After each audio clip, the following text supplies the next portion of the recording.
మీ side నుంచి ఏమీ తప్పు లేకపోయినా ఎవరికి ఏమీ చెడు చేయకపోయినా మీ జీవితంలో అన్ని సమస్యలు, బాధలు, ఇబ్బందులు ఉన్నాయా? అయితే మీరొక్కలే కాదు ఇలా ఇబ్బంది పడింది. యేసయ్య కూడా. యేసయ్య ఎవ్వరి పట్ల అన్యాయం జరగలేదు. కానీ అందరూ ఆయనని బ్లేమ్ చేశారు, అసహించుకున్నారు, ఉమ్మూశారు, తిట్టారు, ఆయనని కన్నీరు కార్చేలా చేశారు. సో మీరు ఇందులో సింగిల్‌గా లేరు. అందుకే ఒక ఒక వర్స్ ఉంది. For those who are responsible more sufferings, for those who are righteous more blames, there are more tears for those who love honestly. ఎవరైతే రెస్పాన్సిబుల్గా ఉంటారో వాళ్ళకి ఎక్కువ సఫరింగ్స్ ఉంటాయి, ఎక్కువ ప్రాబ్లమ్స్ ఉంటాయి. ఎవరైతే నీతిగా ఉంటారో వాళ్ళ మీదే నిందలు ఎక్కువ ఉంటాయి, బ్లేమ్స్ ఎక్కువ ఉంటాయి. మన వెనక మన ముందు మనల్ని నిందిస్తూనే ఉంటారు, చెడుగా మాట్లాడుతూనే ఉంటారు.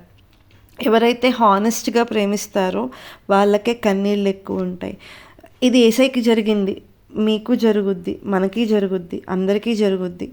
దానివల్ల మనం మన పట్ల అలా ప్రవర్తించే వాళ్ళని మనం అసహించుకోకూడదు, చిరాకు పడకూడదు, అలాగని కృంగిపోకూడదు. అందుకే మనకి ఒక గొప్ప ప్రామిస్నిచ్చారు కదా, గొప్ప భరోసానిచ్చారు కదా దేవుడు. రోమన్స్ 8:28లో in all things God works for the good of those who love him, who have been called according to his purpose. అంటే సమస్తము సమకూడి జరుగుతున్నవి. ఎవరైతే దేవునితో ప్రేమింపబడ్డారో, దేవుని చేత ఆయన యొక్క ప్రణాళికను నెరవేర్చడానికి పిలువబడ్డారో వాళ్ళందరికీ మంచి కోసమే ఇవన్నీ సమస్తం సమకూడి జరుగుతున్నవి. ఈ సఫరింగ్ అంతా ఈ ఎర్త్ మీదే. వన్స్ మనం మన ఫాదర్ దగ్గరికి వెళ్ళిపోయినాక మన గురించి ఆయన మనల్ని టెస్టిఫై చేస్తాడు. నిజంగానే మన క్రియలు నీతి క్రియలైతే మన క్రియలు మురికి గుడ్డల్లా ఉండకూడదు. అది మనకి తెలుస్తుంది, దేవునికి తెలుస్తుంది, మనతో ఉన్న సాతానికి కూడా తెలుస్తుంది. మన జీవితం ఎలా ఉంది, మన క్యారెక్టర్ ఎలా ఉంది అని. మనం ఎంత మాస్క్ వేసుకుని తిరిగినా, ఎంత యాక్ట్ చేసిన మన రియల్ ట్రూత్ అనేది వీళ్ళ ముగ్గురు మధ్య మనం హైడ్ చేయలేము. మన మనస్సాక్షిని మనం చంపుకోలేము, దేవుణ్ణి మోసం చేయలేము, సాతాన్ని అస్సలే మోసం చేయలేము. కాబట్టి కృంగిపోవాల్సిన అవసరం లేదు. మన సఫరింగ్ కానీ, ట్రబుల్స్ కానీ, మన టీయర్స్ కానీ ఏమీ వేస్ట్ కావు.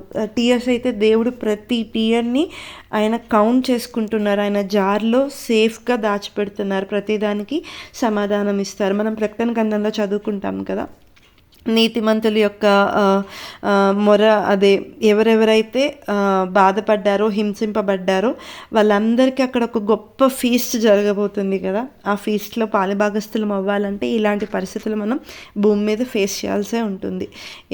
కాబట్టి అలాగని మనలో చెడు ఉండి మనం ఇంకొకరిని మనమే తప్పు చేస్తూ మనం ఏది ఎత్తుతామో అదే పంటకు వస్తాం కదా.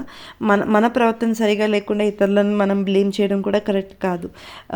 సో మనం ఎలా ఉన్నాం అనేది మనకి పూర్తిగా తెలుస్తుంది. కాబట్టి దేవుని సన్నిధిలో మనం మనల్ని కరెక్ట్ చేసుకోవాలి. మనం ఏమైతే చిక్కుముడుల్ని వేసేసుకుంటున్నామో తెలియకుండా పాపంలో, వాటిని విడిపించడానికి మనం దేవుని సన్నిధిలో గడపాలి, గోజాడుకోవాలి, బ్రతిమాలుకోవాలి. కాబట్టి నిరుత్సాహపడద్దు, కృంగిపోవద్దు.